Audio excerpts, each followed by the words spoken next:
Welcome in to the Flea Flicker Fancast here on the Overt Sports Network YouTube channel. It's Carson and David here with you for this episode as Tony's been dealing with a sick kid and now he's sick. And so we appreciate Tony and all his efforts and looking forward to having him back hopefully for our next video. But David, it's just you and I, and we're going to have a lot of fun with our awards ceremony here for the NFL, and should be a fun time. Yes, we will. But first, we got to talk about Tom Brady because he retired again on Wednesday morning. We're releasing this episode on Friday morning, by the way. So it's been 2 days basically now that you're seeing this. And, I'm not so surprised, David. I think we all knew obviously it was going to happen at some point. It should have happened last year, and then he's like, I don't know. So now there's people thinking, oh boy, is he actually retired this time? But I do think this time is for real. And I think with all the family issues he's had and maybe also seeing his play on the field regress a little bit this year has something to do with it as well. Because let's be real, like Tom Brady didn't look like himself this year. At least not like his, MVP Super Bowl winning self for sure. So, initial thoughts from you on the GOAT retiring? I mean, it's just sort of like I said before when we talked about it last time about Tom Brady. I mean, Tom Brady is the greatest quarterback of all time. And I kind of felt like I didn't want to see Tom Brady go out on a bad note or go out to an injury and get hurt. I just really wanted him to go out on his own. And that's what he did this time. I just hopefully he's not trying to come back again. I hope it's for real this time. But I wish Tom the best, man. It's just been a pleasure watching him throughout all these years. Right. And we released a little short on the YouTube channel where there's those that love to hate him and hate to love him and all that stuff. But there's no denying. There's no denying he's the GOAT. If you're saying Tom Brady is not the greatest quarterback of all time, then we can't talk football. Right. It's that serious because it's like he's the undisputed consensus, however you want to put it. He's the greatest to ever do it. No one's ever going to touch his records. I mean, we love Pat Mahomes, but Pat Mahomes got to play at least 30 years just to even get close. I mean, yeah, that's how good Tom was. So it's kind of like, nah, man, you don't know football if you say Tom Brady's not the GOAT. Like, yep, he's the GOAT. He's the GOAT. I just wish the NFL would honor Tom Brady with something special. I don't think Tom should wait the whole 5 years to make the Hall of Fame.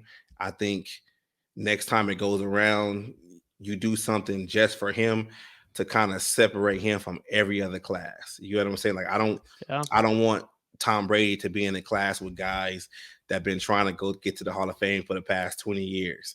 Like let Tom go to the Hall of Fame on his own. First player and only player in the history of the NFL to retire and go to the Hall of Fame directly after his retirement.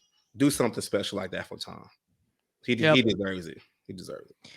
Yeah, no, I agree. Or maybe there needs to be a, I don't want to go so far as to say, like every helmet should have a number 12 on it, like as a symbol for him. Yeah. But that's probably a little too far, but but you're right. Like he's the greatest of all time and he's meant so much for the game. Ambassador of the game, if you will, loves it, is going to continue his career in it. Supposed to be continuing his career in the Fox broadcast booth, which you and I and Tony were joking in our chat that boy, oh boy, Fox could ruffle some feathers, mainly Greg Olson's, if they decided to kick Olson out and put Tom in the Super Bowl broadcast booth already. But Olsen, get to the I don't think they'll do that. Get over there. What's that? They're going to send Olsen to the sideline. He's going to be a sideline reporter now. That's right. Super Bowl sideline reporter, Greg Olson. Yeah, no, I think they'll let Olsen do it, and Olsen does a pretty good job. I Yeah, think he he does a does. pretty good He job. does. I'm interested to see how Brady does as that. It's hard to. I think he might realize that it's not as easy to step into a broadcast booth as he thinks it is. Right, right, right. I mean, it is. It's easy in the sense of knowing football, but is it easy in the sense of knowing what to say, what not to say? When you're not just talking to people in a locker room, you're Hmm. talking to millions of people watching on Yeah. every Sunday. That's Hmm. that's the thing that is going to be tough. But a lot of people have success, but then you see guys like Jason Witten who looked like he didn't know what he was saying or what he was doing, and I don't know what other people think about Rob Gronkowski and that Fox pregame and postgame and all those shows, but holy buckets, I did not think he made much sense out of anything that he was saying. I was just like, this guy played football? Like, what? Yeah. But hopefully I Tom's not like that. I think Tom's gonna be great in it. I mean, he's Tom's Brady, so it's like still can't call him out of anything though, you know. So Yeah, he's gonna be okay. that's right. If it doesn't work out for him, oh well. I mean, he was great at one thing. And Yeah. that's a pretty good thing. So, Yeah. but we hope for him and his family that they are able to figure things out, mend things, because Yeah. family's more important than football. As much as we love football, talking about it all the time, but Hmm. family's number one, right, David? Number one, family's number one. Gotta So, take care of the family first. But yep, that's the thing. That's the thing that I worry about with Tom Brady. Is like he's been so great on the football field, but does he actually have an identity outside of the football field? And I think that's kind of where he struggled at the most, and why he kept coming back to the game, because it's like he's been playing the game for over 20 years, and you gotta think it starts when in little league. So yep. it's been a long time for Tom. So yeah. Yes, indeed. Yes, indeed. So, well, Tom, we wish you the best in your retirement, and don't come back. Do yourself a Yes. favor. Like obviously we'd love to see you play if you can play at a high level, but we think it's probably best for you and your family and just your well-being. Just stay retired, man. You Yeah. have nothing left to prove. You've Nothing. proved everything you've needed to prove at the NFL level. You're the GOAT, undisputed. Anybody that does dispute it, get your football knowledge checked. That's the Exactly. nicest way I can put it. I So, agree. all right. Well, it is time to get the show rolling. Let's get Right. some Let's do it. let's get some music going here. That's not quite the music I had in mind. How about a little rock? A little rock there. Let's get a little rock rolling here as we announce our awards for the NFL season, end of season NFL awards. David, let's start out at the top with the NFL General Manager of the Year. Okay. I'm gonna let you go. NFL General Manager of the Year, in my opinion, goes to Howie Roseman of the Philadelphia Eagles. Why I say? Look what they did. They took Jalen Hurts when they already had Carson Wentz, and look at what he's doing right now. We might be talking about Jalen Hurts later in this show. Look at the record they had. They're in the championship right now. They're going to the Super Bowl. You got to give it to Howie Roseman. The trade he made for AJ Brown. Wow. Yeah. I think it was a point in the season where he had more receiving yards than every Titans receiver combined. Like, that's ridiculous. And he traded for him. He gave him an extension, paired him with Devonta Smith. I mean, Come on, you got to give it to one of the best duos in the league now. By one the of way, the best duos in the league. And then just like we talked about last week, his backup D line is Linval Joseph and Adama Sue, which was late ads on the team. They're built to win a Super Bowl. So Howie Roseman, my opinion, is general manager of the year. Well, David, it's unanimous. Howie Roseman, general manager of the year. Everything you said, I echo. And let's not forget, this team won a Super Bowl 5 years ago. Yes. And they blew things up, and we were all thinking, what are the Eagles doing? They're falling apart. What is going on? Oh, they were just building to win a Super Bowl in 2022. They fall right on the Super Bowl. They fell back on the Super Bowl. That's all it was. Yep. I had my doubts about Nick Sirianni. I really didn't know much about him when they hired him, but seems like a home run hire. Players love him. He seems like he knows football really at a high level. And Jalen Hurts, man, he is the real deal. The real deal. And like you said, that receiving duo is insane. Let's not forget, though, that defense that Howie Roseman has built for the Philadelphia Eagles. As much as I can't stand the Eagles. Their fans are the worst, as proven again recently. Yes. Yes. Fred Warner's wife in her experience, but typical Eagles fans. Exactly. But you're right. Howie Roseman, what he's done with that cornerback room in particular, you got James Bradbury, and he's not even your number one. You got Darius Slay, and then you got Avonte Maddox, who just came back. I have a feeling, David, that obviously we're not getting into our Super Bowl picks this week, but I have a feeling it might be tough for the Chiefs wide receiver room against that Eagles secondary. I think it's going to be tough to defend Kelsey because he's Kelsey. Right. But the rest of those receivers, I'd be worried if I was the Chiefs. But can't doubt Mahomes either. So anyways, but NFL General Manager of the Year, Howie Roseman, and it's unanimous. Yes, Howie Roseman. So there you go. Congratulations, Howie. We don't have anything to give you. All right. Moving on to NFL Head Coach of the Year. David, I'll go first on this one, and I think you might make this unanimous. I think it's got to be Kyle Shanahan. I think there's a lot of good options, so I'm not going to say there shouldn't be any other choices, but I think with Kyle Shanahan, obviously they have a ton of talent on that team, but there is only so much you should be able to do with your third-string quarterback. Right. And then to win, basically go undefeated until that game with the third-string quarterback, that NFC Championship game.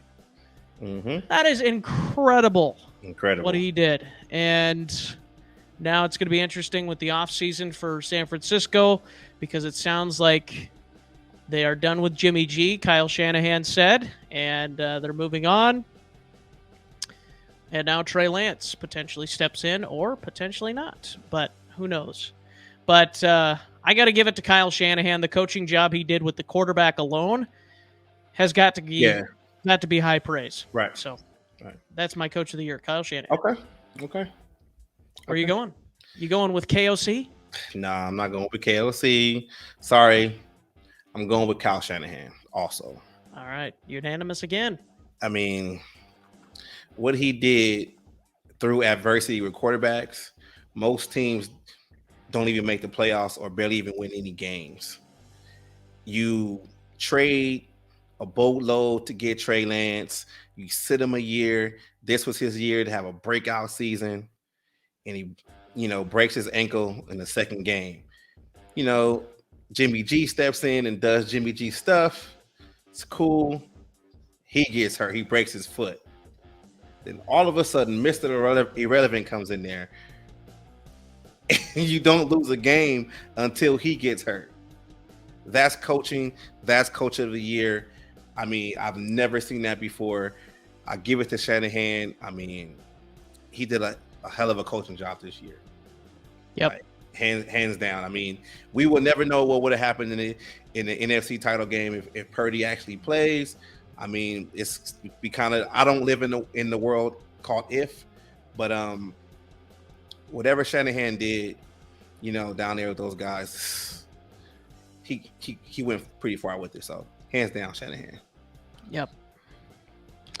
Well, there you have it. There's the first two awards given out. General Manager of the Year, Howie Roseman, and Head Coach of the Year, Kyle Shanahan. So there you have it. The first two awards are out of the way, and that brings us to more individual awards. Well, actually, you know what? We forgot to do.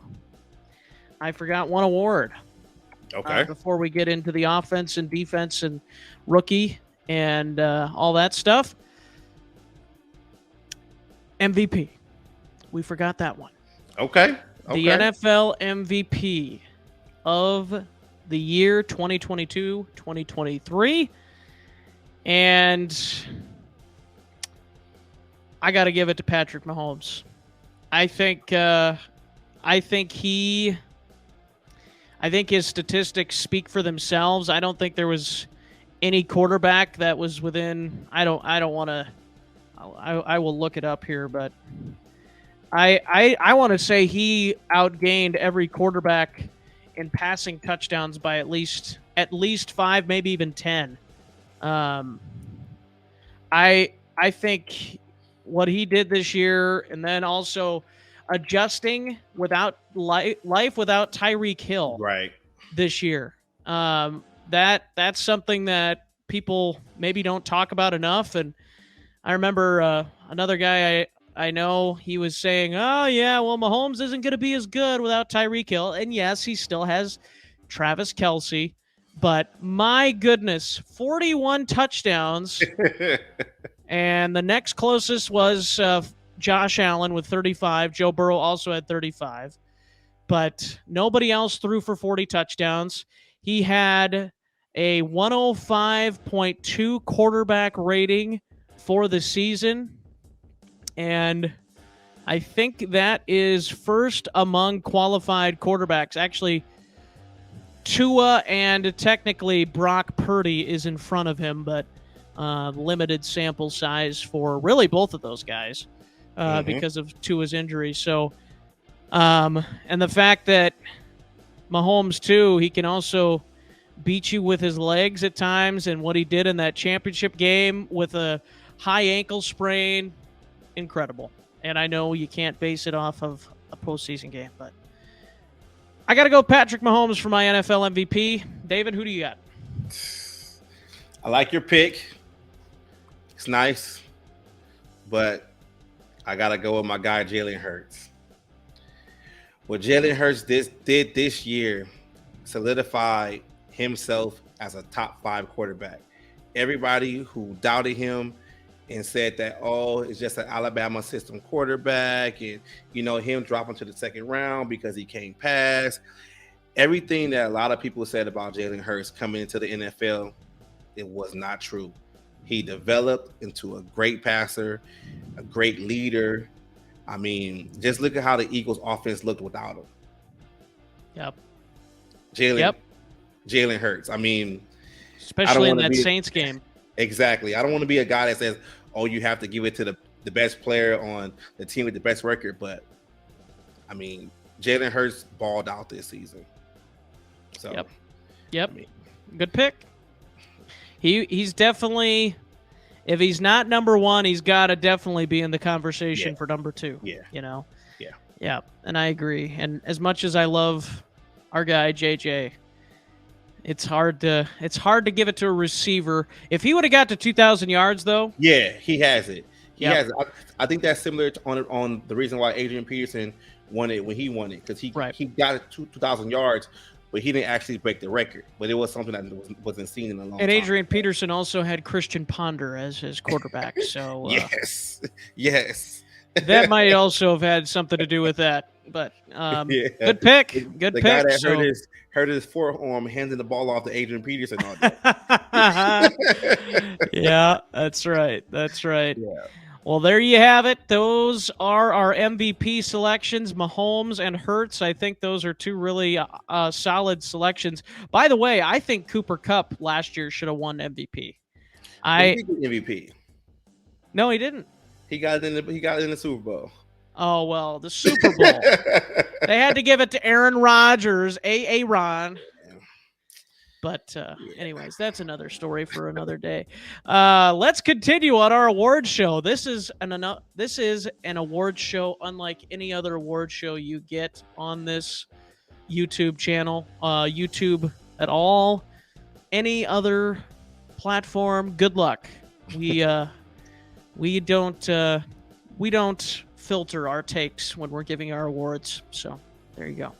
NFL Head Coach of the Year. We already did that. Glad we are back on that one. Back to the NFL Offensive Player of the Year. And David, I'm going to let you go first on this one. Okay. If Jalen Hurts got the MVP, you should already know who the Offensive Player of the Year is. Justin Jefferson. Okay? What Justin Jefferson did this season, he came into the season and said that he wanted to be the best receiver in the league. Hey, he did it. Play after play after play. And then it became hit after hit after hit. The guy just kept getting up, making plays. I mean, I don't think the Vikings, have a 13-win season without JJ. No. Oh, no. I mean, where would that offense be without JJ? And the thing about it is he's not even hitting his prime yet. This is only his third season. Right.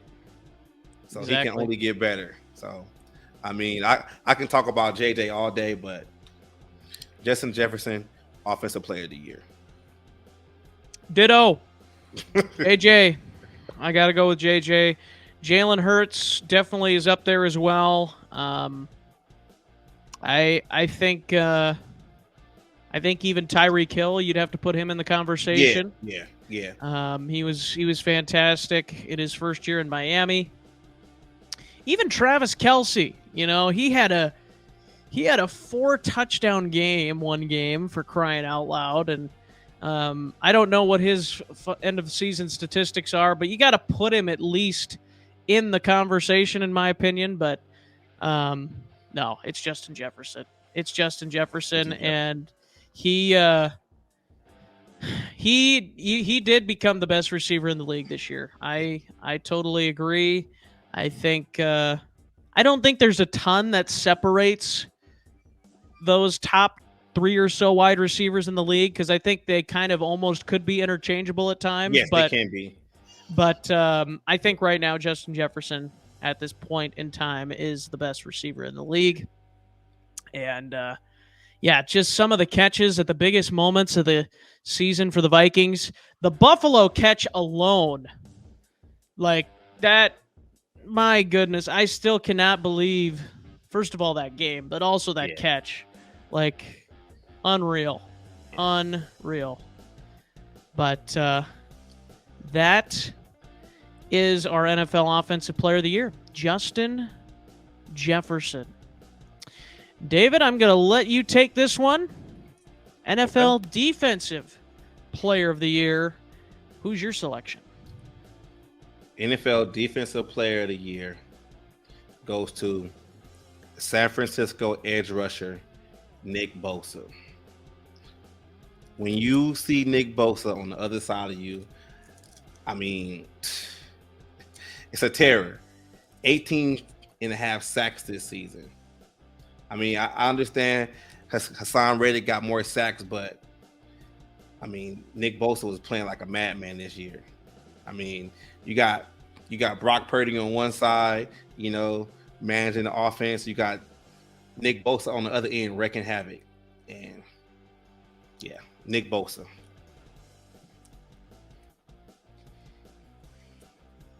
Good pick. I think I'm gonna agree with you once again. If you would have asked me about the halfway point of the season, I would have probably picked Micah Parsons. Overrated. Overrated. Oh my. David spewing hot takes. Hot take of the night. Michael Parsons is overrated. He's not better than Nick Bosa. He's not better than Danielle Hunter. I don't even think he can be a consistent pass rusher in the NFL. Is he a linebacker? Is he a DN? I don't know, but he's overrated. I'm sorry. He's overrated. Wow. We got to get the hot take police in here. My goodness. You know who he reminds me of? He reminds me of a younger, more athletic Zadarius Smith. Zadarius Smith really can't cover. He really should be rushing the passer at every play. That's Micah Parsons. I think, did you say younger and faster? Younger and faster. Yep. I give him that. Yeah. But if I was to choose pass rusher, Sam Reddick, Danielle Hunter, Nick Bosa, Joey Bosa, I just think he plays on America's team and he gets propped up. So. Well, there's no denying that. Everybody on that team gets propped up. Let's be real. Exactly. But, I'm sorry. Let's not take away from Nick Bosa, but no. My point was, if I would have been halfway through the season, I would have gone with Micah Parsons because he was putting up good statistics. But I'm on your side here again. Nick Bosa. 18 and a half sacks this year. And, wreaks havoc all the time. And just a force to be reckoned with. And he's only 25 years old. Yes. And he 25. plays with his hand in the dirt all game. None of that cute dropping back to linebacker so they can get a mismatch. No, he's on the one side, and he is going to ruin that tackle. Yeah. That's what he does. Have him for breakfast, lunch, and dinner. Yes. Yep. Absolutely. So there it is. Nick Bosa, Defensive Player of the Year, according to Overt Sports. And we've only had one disagreement so far. And that was on MVP. Right? That was MVP. So all the rest of these have been on par. So let's move to the rookies, David. Okay. I'm going to go ahead and give my NFL Offensive Rookie of the Year. And this is a tougher one. I think there's some good names. There's a couple of receivers that I really liked this year. I think he got Garrett Wilson. Really like what he did with the Jets this year. But I'm going to go with my boy, and not just because he was on my fantasy team. Maybe. Mm-hmm. I'm going to go with Chris Olave. Ooh. I love me some Chris Olave. I wanted the Vikings to draft him, and he had a very good first season for the Saints. I love Chris Olave. Like I said, there was a few players I would have loved the Vikings to draft, Kyle Hamilton being one of them, which they could have done. But Chris Olave, Offensive Player of the Year for myself. NFL Offensive Rookie of the Year. Let me rephrase that. Right. All right, David, who do you got? I got a curveball for you this time, Carson. So, I don't know if have this ever happened before, but in my opinion, I have NFL Offensive Rookie of the Years. And to me, it goes to Kenneth Walker for the Seahawks and Garrett Wilson for the Jets. Okay. Those are my two picks. I think they should share the award. They both had over 1,000 yards in respective categories, rushing and, the passing. So I think those two guys pretty much, they came in as a rookie. They started. They were consistent, co-rookie of the years, in my opinion. Garrett Wilson and Kenneth Walker. Yeah, Garrett Wilson had, let's see, He had 1100. 1,100 yards. He had 4 touchdowns. Yeah. And by the way, Chris Olave just a little bit under him. He had over 1,000 and 4 touchdowns as well. Right. So they're right on par with each other, Right on David. pair. Right on par. Yeah, and both of them have crappy quarterback situations. Yeah. But I'm curious to look up Kenneth Walker's statistics. He had 1,000 yards too. He had 1,000 rushing. yards. He had Yeah. 1,000 yards. He had 9 rushing touchdowns, Mhm. and he also had 27 receptions. Yeah. Averaging 6 yards per reception and 4.6 yards per carry. But yeah, you're right. He has a burst about him. He's got both, like I said, the ability to catch the ball out of the backfield and run out of the backfield. I don't know pass blocking. I haven't seen much of his pass blocking, but seems like he's an every down back, and Seahawks found a good one. And boy, oh boy, future's bright in Seattle. So I like the picks. Some good picks. And now to the defensive side, David, where I am going to pick the guy I just mentioned a moment ago, Kyle Hamilton, defensive rookie of the year. And I also would have said this is right. He's right on par with him, Sauce Gardner. I think those two are kind of right on par for me, and I also like Tariq Woolen from Seattle, another rookie from Seattle, by the way. Yeah. But I'm gonna go with Kyle Hamilton, and I think it's maybe a little bit because he went a little later than Sauce. Like we pretty much thought Sauce was going to be good, maybe not this good right away, but I'm gonna go ahead and give it to the man, Kyle Hamilton. Who do you got? Sauce Gardner, New York Jets. Yeah. I mean, the hype was real. He came in, he took away opposing team's best receiver in that side of the field.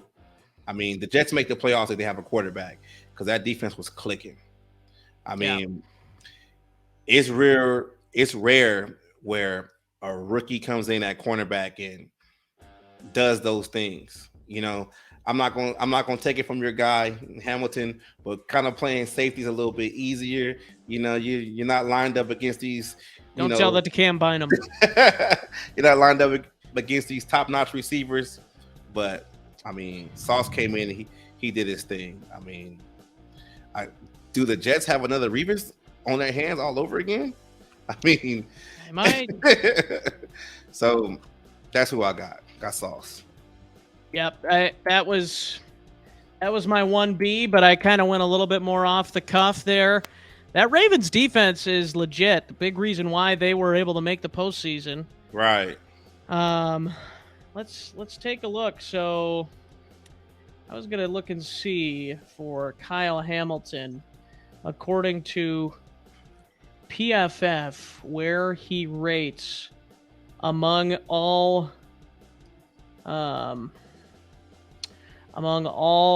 position, all safeties at the position here. Let's see where we go here. So he was rated number 1 according to PFF this season, an 87.6 grade.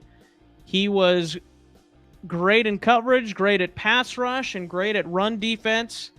And he was 5 points ahead of the next best safety, David, Cameron Curl, who's also a nice young player for Washington. But and I would imagine if we looked up Sauce Gardner here in the cornerbacks, he was rated number 1 as well. So that's okay. Split it. Give it to both of them.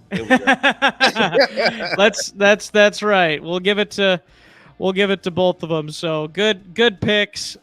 2 guys that should be doing it at a high level for a long time to come. A long time, yeah. Yep. So there's your defensive rookies of the year. And David, that means it's time for our final award of the evening. NFL Comeback Player of the Year.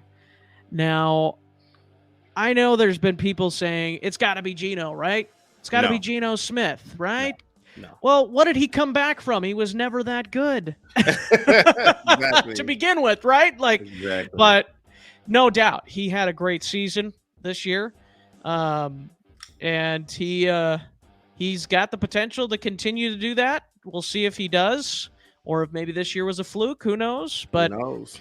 um, I'm interested to hear your pick for NFL comeback player of the year. Who do you got? Saquon Barkley, New York Oh, Giants. yes. Good pick. Okay. Saquon rushed this season for 1,300 yards.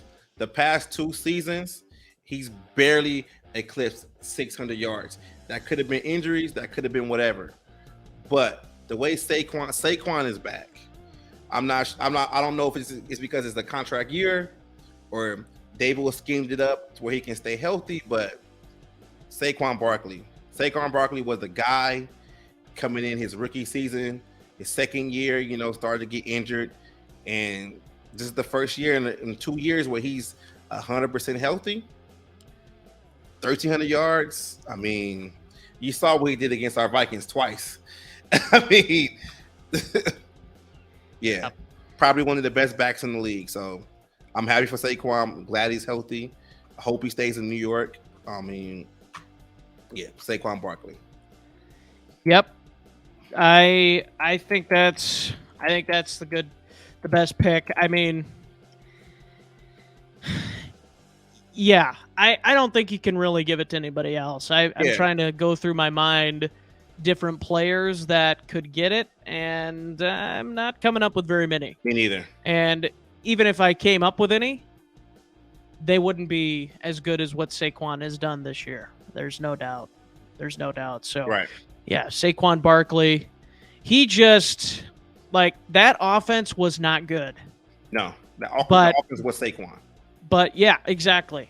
And not only the fact that Saquon can, run like normal, but he can also run like normal, like a normal running back. He's not a normal running back, but he also can catch the ball out of the backfield. He can just run into guys and knock them off the field, basically, and he can run right by guys, as we found out multiple times this season as Vikings fans, unfortunately. But that is the NFL Comeback Player of the Year. And as David has pointed out, our awards ceremony is not quite done yet. We have, even though the players may be done, we have some other awards. And the first one, David, we're going to start with the NFL Game of the Year. And I don't think there's any question in Vikings fans' minds for sure who this game or what this game was. And I don't think it should be in question by anybody else. It's got to be the Buffalo game, doesn't it? Yeah. I mean, I know a lot of people will say, well, the greatest comeback in NFL history, but that game shouldn't have been close. No. Like the Vikings-Bills game, like that could have at least been close, and it was a great finish. It was a storybook finish, and I think that is the NFL Game of the Year. What do you got? I got the same thing, NFL Game of the Year. I mean, my heart was pumping that game. I mean, it's back and forth. Justin Jefferson with the one-handed play. I mean, it was just really good, really good. Josh Allen gets the ball back and, man, starts nailing it. Stephon Diggs had a great catch, too. I mean, the fumble on the 1-yard line, Vikings get the ball back.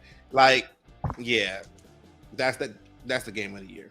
That's the game of the year. Yep, absolutely. And did the Game of the Year also happen to have the Play of the Year in Yes, it did, but I think we're not going to agree. Oh, are you going to say the Patrick Peterson interception? No. Go for it. You go for it. Well, I'm going to give it to Justin Jefferson. Okay. We gave him the offensive Gave him the offensive player of the year, and we gave him the game of the year, technically, because without him, that game does not become the game of the year. And I think that play is amazing. I think I don't think I've seen a better catch. Yeah. It's like there's been some really good ones, don't get me wrong, but the fact that the defender literally had his hand on the ball at the same time, leaping up, making that catch. I don't care with the gloves. Get out of here with that nonsense. He made the catch. Play of the year. What do you got? I disagree.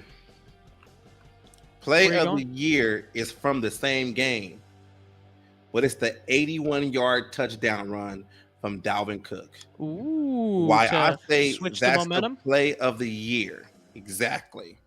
The Vikings were losing when he gets that. If they have a play, if they could get the ball and they have a long drive, right? They kind of kill their own clock. But Dalvin scored so fast, they put 7 points on the board. If Dalvin doesn't do that, we have no JJ play. Absolutely. You just don't have it. No, you're right. Broke that 81-yard touchdown, and actually that was the second longest rushing touchdown all season. Yep. And that one come on. You have to give it to Dalvin Cook. He might have run out of gas at the end of the season, but in my opinion, Dalvin Cook played the year, 81-yard touchdown run versus the Bills. Yeah, that's a definite underrated pick, and you're absolutely right. It wouldn't have happened without Dalvin's play to switch the momentum. And you could also make the case with Patrick Peterson's interception at the end. Yeah. Because the Bills could have easily won that game had he not intercepted that. Right. And then also he had an interception earlier in the game as well. So big player in that contest. But yeah, not a bad pick. Yeah, I mean, just think about it. They scored on that play, and it probably only took off 8 seconds off the clock. Yeah, right. I mean, yeah. Yep. And Dalvin, 81-yard touchdown run. There you go. So we got that's the NFL play of the year. Jefferson catch, Dalvin Cook 81-yard touchdown run. Let's go back through. Let's a quick review of the awards. NFL General Manager of the Year, Howie Roseman. NFL Head Coach of the Year, Kyle Shanahan. NFL MVP, Jalen Hurts, Patrick Mahomes. If we had Tony here tonight, we're gonna have to give him grief. Yeah, we're gonna have to give him grief because we need tiebreakers here tonight. But no, we're hopeful that Tony's feeling better. But hope he's okay. Yep. So Patrick Mahomes and Jalen Hurts tied for NFL MVP. Offensive Player of the Year, Justin Jefferson, unanimous. NFL Defensive Player of the Year, Nick Bosa, unanimous. And we have 3 NFL Rookies of the Year, Chris Olave, Garrett Wilson, and Kenneth Walker III. And 2 more for you on the NFL Defensive Rookie of the Year award list, Sauce Gardner and Kyle Hamilton. And NFL Comeback Player of the Year has been unanimous, Saquon Barkley. NFL Game of the Year, Minnesota at Buffalo. And the NFL Play of the Year, once again, I go with the Jefferson catch in that Buffalo game. Yeah. Insane. And David goes with the 81-yard run by Dalvin Cook that set it all up. And I like it. Underrated pick for sure. So that is your 2022-23 Flea Flicker Fancast Overt Sports Network NFL Awards ceremony. Thank you for joining us. And now it's time to talk the other stuff. It's time to talk about the moves that have been made throughout the course of this week. Again, we're recording this on Wednesday evening, so if there are any moves that have been made, we will maybe update the channel. But um, let's talk about this one here, David. Sean Payton to the Denver Broncos. It was starting to get a little bleak as to like, oh, maybe Sean Payton is not coming back. Maybe he's going to return to Fox. And the Broncos are like, I don't know. I think we want him. Even though rumor has it that they really wanted D'Amico Ryans before he said officially no and went back home to Houston, which we'll talk about here momentarily as well. But what are your thoughts on Sean Payton returning to coaching? And there's some people I know that would say he shouldn't even be coaching because of Bountygate. So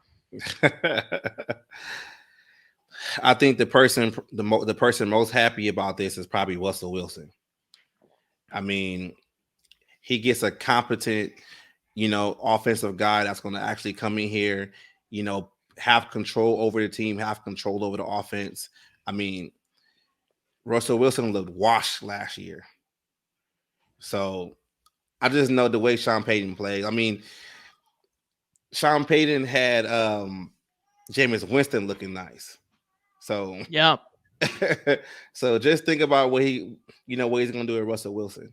Russell Wilson should be back, to his, normal form. He's going to bring offense over there, and that's what they need. I think that's what they needed. I think the reason why they were probably high on D'Amico so much, his defensive background, and they already have a great defense. So bringing him in, to Denver as a defensive guy would have solidified that defense, even more. But I mean, Russell Wilson probably is ecstatic right now. Oh yeah, he's got to be. I mean, they got Cortland Sutton. They got some nice young receivers over there, but they just couldn't get it done. I mean, I'm happy the Vikings passed on Hackett because that would have been a horrible. Oh gosh. Oh. I mean, the guy was fired in a year. He didn't even know what he was doing. Some guys are just good coordinators. I mean, there's nothing wrong with that. But now you're bringing in a Super Bowl winning coach. Okay. Yeah. Yep. Good hire. Russell Wilson, big time for him. I think Sean Payton's going to get the most out of what they have there, but NFL Memes posted something funny. You know how there's these posts on social media. If you didn't like us at this, then don't watch us at this, or don't like us when we're and the NFL Memes thing was, if you didn't like us at 5-11, then you don't like us at 6-12 or whatever, or 5-12 or 6-11 is funny. Carson, I forgot to tell you, they're not making the playoffs. Yeah. I'm sorry. Their offenses are going to be good. Russell Wilson's going to be good, but they're not making the playoffs. I mean, they play in the AFC West. Okay. The wild west. Last time I checked, Kansas City is in the Super Bowl. So you got to knock them off their high horse. The Chargers were in the playoffs. The Chargers are in the playoffs. Okay. The Raiders are coming. All right. I mean, they might not be there just yet. Been hearing that for a while. They're a quarterback array. I mean, just think of that whole AFC. Yeah. Oh no. Yeah. The AFC is tough. Yeah, they're not making the playoffs, to say the least. But they're going to look good. I'll give them that. Yeah. They're going to look better than what they did this year, which is not hard to do. They will. I don't think they'll finish last in that division though next year. I think the Raiders. I still don't think the Raiders are doing anything. I don't think McDaniels is a good head coach. I don't even know how good of an offensive coordinator he is anymore, honestly. I'm starting to doubt that. Everybody looks bad when you don't have the greatest of all time running your offense. Exactly. Yep. So, yeah, Josh McDaniels and Tom Brady worked great together. Or did Tom Brady just work together with anybody? I mean, I had an argument with with my dad today because he's a big Raider fan, so he hates Tom Brady, and he's always arguing with me like, yeah, Tom Brady, he had a good offensive line. I said, no, he has the quickest release in NFL history, and he makes his O line look better. He said, Yeah. yeah, but Tom Brady, he has the best receivers. Technically, the two best Oh. receivers he's ever had has been Mike Evans and Randy Moss. He won Hmm. Super Bowls with David Patton, Deion Branch, and all those other guys. Gronk was not a receiver; he's a tight end. Yep. Yeah, Yep. but last time I checked, the Patriots have been a 500 team since Tom Brady. Yep. Yep. Exactly right. So yeah, Yep. By the way, let's not forget you mentioned Deion Branch. He had 6,600 receiving yards and 39 career touchdowns. Let's not act like he was a world beater here. And does not only that, this was after he was good. Like exactly he was good in Seattle or pretty good in Seattle. I wouldn't say like, like a world beater or whatever. right. But then it's people like, oh yeah, Deion Branch, man. Tom Brady had Deion Branch. Get out of here. Get out of here. The best receiver ever he's had, Randy Moss. Mike Evans. Mike Evans Mike was Evans. good. I am just it just bugs the heck out of me. And like, what about the first half of his career? He didn't have Gronk the first half of his career. Exactly. He's been doing this for 20 plus years. He hasn't had Gronk the whole time. Now, granted, I'll give you that defense, but enough of the trash talk about Tom Brady. The man retired. Let him live in peace. And that's how I feel about that. But that's going to move us on. Sean Payton, he does seem like a pretty good guy. I will say, like, outside of being the Saints coach and Bountygate and us not liking him, but I do think he seems like a pretty good guy for the most part. But okay. I'm programmed to hate him because I'm a Vikings fan. So, all right. I really actually thought he was going to wait for the Dallas job, in my opinion. Yeah, I thought so too. I was thinking that. I was beginning to think it even more, and then all of a sudden, no, Broncos finalized the deal. So, Yeah. D'Amico Ryans. I know we spent time on this a little bit on our last show, but real quickly here, David. First of all, good for D'Amico, man. He is a really good football coach. He's a great human being. Good for him. Gets to go back to the team that drafted him, and the only thing, like I said on the last show, I really hope that organization improves because the fact that they're on their third head coach in 3 years tells me a lot about the organization. And the owner, that's about all I'll say about that. And the GM, I'm not sold on him either. But D'Amico, congratulations. I will say that AFC division is not that tough, but the AFC as a whole, good luck. Yeah.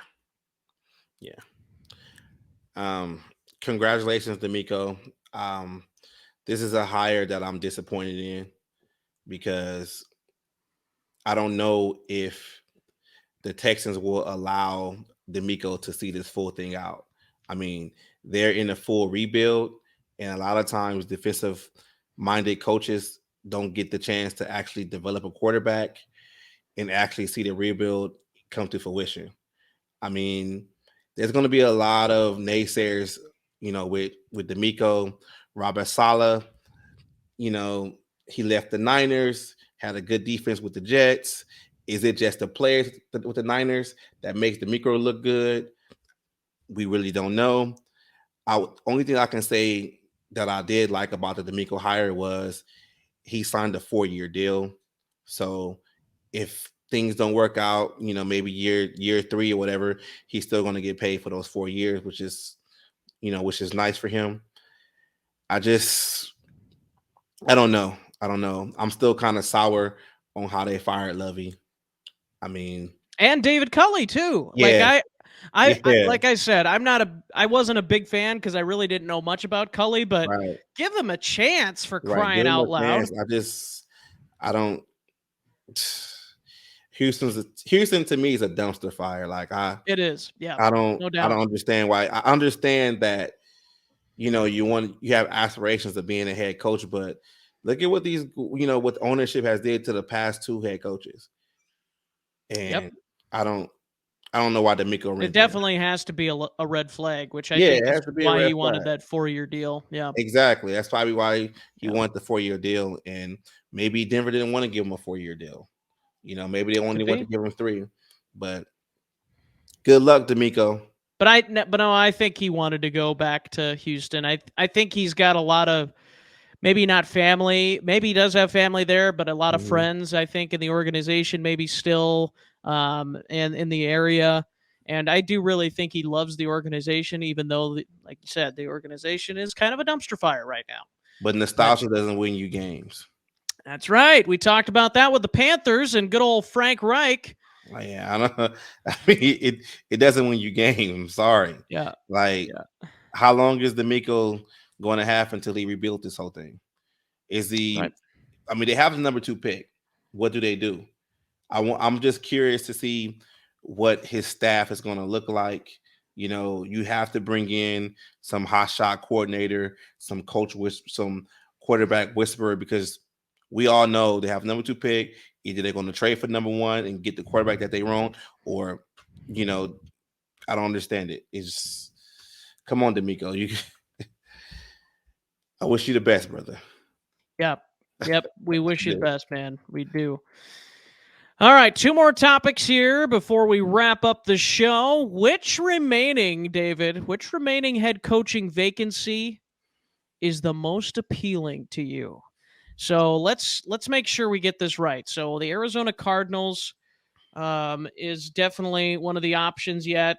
What are the other options? I gotta look it up now. Um, good. Indiana, the Colts, right? Indianapolis. Yeah, that's right. Indianapolis. Yeah. That's right. Let's see here. NFL head coaching vacancies. Broncos was filled. Colts, Cardinals. Yeah, Colts and Cardinals. I think those are Yeah. the only two. I think those are the only two remaining. Carolina went with Frank Reich, and what was there another one that somebody got hired for? But oh yeah, D'Amico to the Texans, Sean Payton to the Broncos, Frank Reich to the Colts. I think that's pretty much it. I think Yeah. that's pretty much it. So basically, between the Colts and the Arizona Cardinals, which head coaching vacancy is most appealing to you? The Colts. The Colts. Okay. The Tell me Colts. why. I feel I'm the coach. You tell me why this is a good, appealing place to come coach. I think Kyler Murray is toxic. Sorry. I think Kyler Murray, he isn't it. He's not the quarterback that everyone thinks he is. He doesn't study. He doesn't prepare for the games. He's not getting any better. I mean, you can't always rely on your athleticism as a quarterback because you get hurt. You got to be patient in the pocket. I mean, there's so many things about him only seeing one side of the field and not throwing to another, where they basically had to move DeAndre Hopkins to the side of the field that he throws to the most just so he can get some catches. If your quarterback that you paid a boatload of money to is having problems reading defenses and can't throw guys open, can't just be a quarterback, I don't want to go there because we're going to continue to lose games and I'm going to be out of a job. Indiana is more appealing. I mean, they don't have a quarterback right now. They're probably going to draft one. You can kind of build your offense and your image the way you want to with the Colts. I don't think whatever coach can come in there and do that with the Cardinals. They're a broken franchise also. And they're talking about trading DeAndre Hopkins. Like, you're really going to trade one of the top receivers away because he's not getting along with the quarterback who can't play quarterback. Yeah. There's something wrong That's some good points. But I'm going to tell you why I like the Cardinals. And I am the head coaching candidate, remember. there. Okay. So I'm going to tell you why I like the Cardinals better than the Colts, and then you're going to have to rebuttal here again, David. You're going to have to rebuttal here again. So I like the Cardinals' chances of going further in the postseason and even making the postseason more than I like the chances for the Colts, because the Colts honestly could very well finish third in their division next year. And last I checked, that AFC is pretty tough. That NFC West is kind of a wild card other than the 49ers. Like there could be an easy chance if things all go well in the offseason, if we build this thing correctly in Arizona, we could potentially be second place, or maybe even if the 49ers don't figure out their quarterback situation, we could maybe even take the NFC West crown because we got the offensive weapons. You know, Kyler Murray will work out the toxicity. We'll be good. I don't know if I totally agree with that. I'm just playing the devil's advocate here. And DeAndre Hopkins, he's not going anywhere. He will not be traded under my watch. We got the weapons. We got Hollywood Brown in there, right? That guy can't catch. Well, we'll make him catch. We'll figure it out. We got the last little bit of Zach Ertz in his career.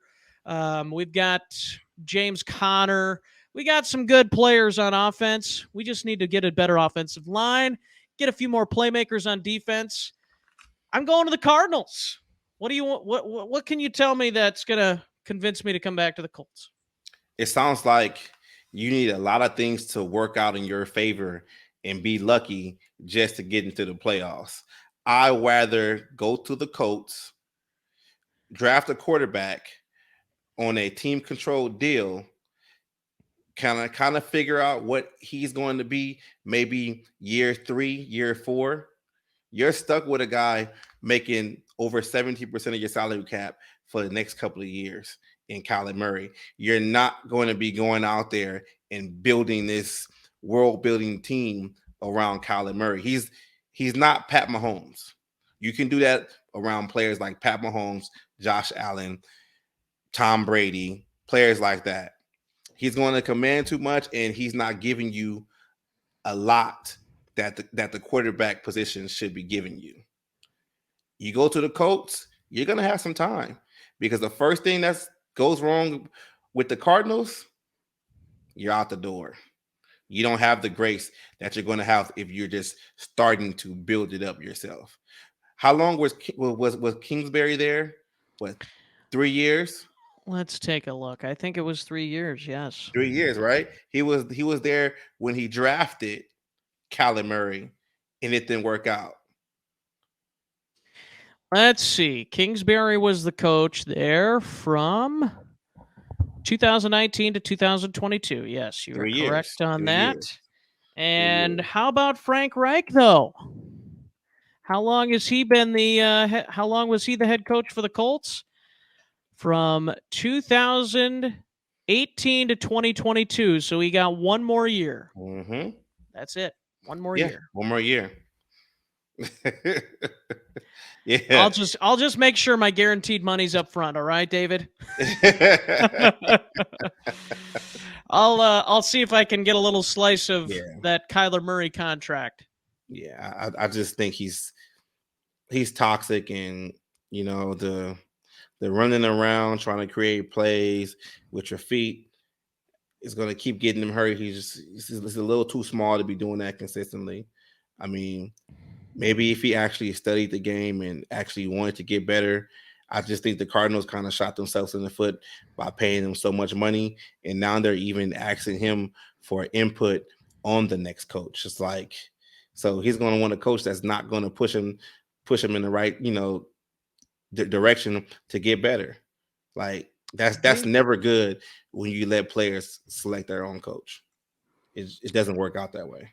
Not in basketball, not in baseball. Players, coaches. Yeah, like we're gonna see what's gonna happen with the dumpster fire of the NFC. All right. Well, I'm still going to the Cardinals. So no, I agree with a lot of your Kyler Murray thoughts, but that's where we'll drop that conversation. I do like the Cardinals situation as a whole better than the Colts. That AFC, man, that just is not appealing to me at all. I take one look at that AFC and I'm like, I'll see you later. Yeah, yeah. But you might get the time that you need to develop these guys, and Could be. you might get 2 to 3 years to develop your quarterback, and maybe that time, the monsters of the AFC, might be at middle of the pack by then. You never know. But if you're Never going know. in with Kyler Murray, you're gonna have to make the playoffs next season. Yeah, no, you're probably right. You're probably right. I still don't think they'd fire him after a year, but The Cardinals are but known for doing that. they have. Yeah, Steve Wilkes. Not quite up to the Texans par on that, but yes, Yeah. no, I hear what you're saying. I hear what you're saying, but I think with Kyler Murray's ACL, like I think they're going to be at least given 2 years there. Like I don't think he's going to be ready for day Me one. neither. So you got to give him some sort of leniency there. You would think, Yeah. but who knows? Yeah. Well, David, let's move on. Last topic here. What does Tom Brady's retirement mean for Aaron Rodgers? I am going to go ahead and take this one off the top, and I'm going to say it means a lot for Aaron Rodgers because now Aaron Rodgers instantly becomes the best quarterback available. And not that Tom Brady was better than Aaron Rodgers, but he was probably the best free agent quarterback Mhm. available. And now that he's off the market, I still would want to take Aaron Rodgers over Derek Carr. I'd want to take him over Jimmy Garoppolo. I'd want to take him over pretty much every other free agent quarterback that's going to be out there. And even like a Daniel Jones, who's younger, obviously not as good, but he's younger, maybe still a little development. But yeah. I'll go ahead and take Aaron Rodgers if I'm a team, and his value's got to be skyrocketing right now, right? Like, like teams have got to be thinking about, oh boy, Brady's not available now. We got to go get Rodgers. So, David, what are your thoughts on this Brady retirement affecting Rodgers? Um. Yeah. Hold on 1 second. Okay. I just have to check that real quick. Yeah. I don't. I don't think Tom Brady's retirement does anything for Aaron Rodgers. At first, I thought they both were in a race to Las Vegas, but after you sit there and think about it, everybody watched Tom Brady this season and saw his decline. So if you're actually was going to sign a 40-year-old quarterback to come and save your franchise, he already did that once. I don't think he was going to do it again for anybody else. Yeah. The thing with Aaron Rodgers is it's not like Aaron Rodgers is a free agent. Right. The Packers have to negotiate something for him, and they probably got to make sure that they send him somewhere where he wants to go, so he can go away, in his good graces or whatever how they call it.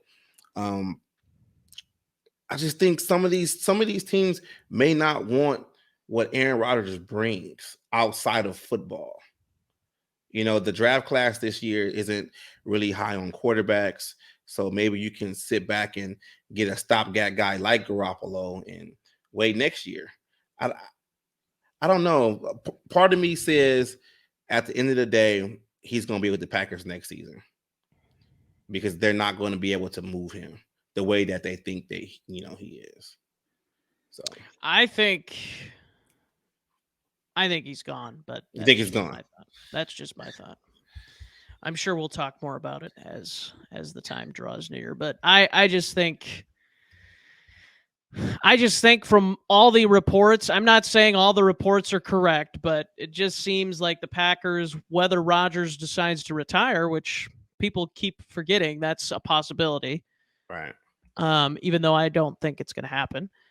But it seems like the Packers are ready to move on. Whether that's the Mhm. right decision or not, we can debate that. I would agree that it's not the right decision because Jordan Love. Are you kidding me? It's like playoffs. Jordan Love, like, Jordan Love, he could have a good NFL career, but he's not going to have an Aaron Rodgers career. I will guarantee you that. Stamp it, write it down, lock it in, put it up at the podium. I don't know. There's no way he's going to be as good as Aaron Rodgers. I think that's a cold hard fact. I will gladly sit here and say if that, well, probably not gladly because that would mean the Packers are good. But I will sit here and tell you I was wrong if that is the case. But I'm going to tell you right now on this date, as we record this on Wednesday, February 1st, happy February, by the way, that Jordan Love will not have a better career and will not have better numbers by the end of his career than Aaron Rodgers. Yeah. So that's why I'm saying Packers, if you want to do what's best for your competitive window, Hold on keep to Aaron Rodgers. Rodgers. And I would trade Jordan Love. Or get something of value in return. Yeah.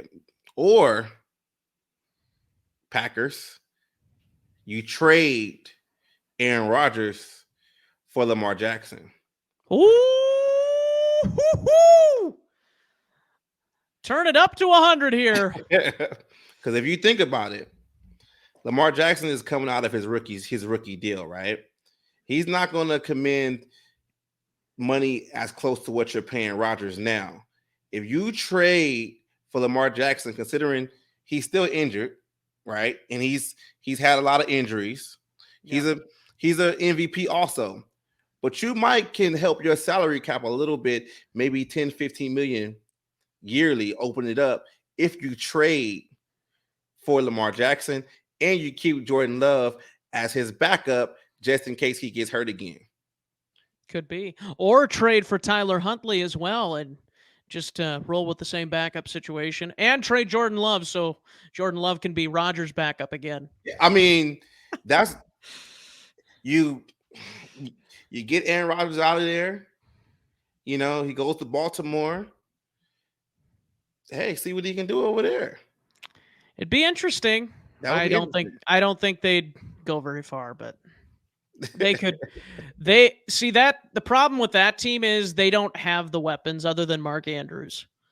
Like right. That's pretty much all they have. Rashad Bateman, I had him in fantasy. No.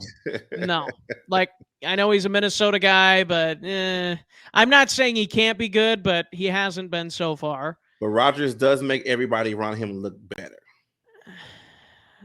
I don't know. I'm not sold on that based on the first part of the season from his wide receivers, but they did improve as the season went on. But I blame Rodgers for all of the problems Green Bay had this past year because he didn't show up right away, and these rookie receivers don't know what the heck's going on. Carson, he's in the cave doing Oscar Waska and he's doing all this other stuff. Getting his ayahuasca on. Yeah, he's one with his soul, man. Like that's more important than winning. That's why he couldn't bond with his guys in the off season. He has to take care of his inner body first so he can be at peace. That's right. So he can chew out receivers that didn't run the right route. Yeah, exactly. Because they didn't know the signal. You didn't know the signal? You didn't know it. The receiver probably came back to the huddle. If you want to catch touchdowns, then you know the signals. Well, maybe if you would have been there at OTAs or at the beginning of training camp, they would have known the signals. Exactly. The receiver. That's your fault, Rodgers. That is not those receivers' faults. Don't blame them. Like that's where I am. Like this is Rodgers' fault, which is why I think he is a selfish human. He doesn't care about anybody but himself, and that's why I would not want him in my locker room. Mm-hmm. So. That's just my opinion. But. Yeah, I believe on those plays where he's like, The receiver didn't know the play. The receiver probably runs to the offensive coordinator like, yo, I thought we changed that in the offseason. He goes, yeah, but he's Rodgers. We just go with it. Just make him feel good. Just go with it. Yeah. Nope, it's let Rodgers rot somewhere in, but I honestly, like, talent-wise, like, personal stuff aside, talent-wise, Rodgers still is one of the great best quarterbacks in the league. Yeah, one of the great quarterbacks in the league. Probably top 15 quarterback of all time. You could even maybe slide him up higher, which I don't like to do because he's Aaron Rodgers and he's a Packer. But gentlemen, that's going to do it before I unleash even more hot takes. Really appreciate everybody for tuning in to the Flea Flicker Fancast on the Overt Sports Network here on YouTube. Make sure to like, subscribe, comment your thoughts on our awards ceremony. Who do you think was the NFL MVP? Who do you think was the Offensive Player of the Year, Rookies of the Year, all that? Make sure to comment below. Comment your thoughts on Sean Payton, D'Amico Ryans, Tom Brady, Aaron Rodgers. What does Tom Brady's retirement mean for Rodgers? And what is the most appealing head coaching vacancy remaining? Is it the Colts or the Cardinals? You tell us in the comment section below. And until next time, have a great one and sayonara.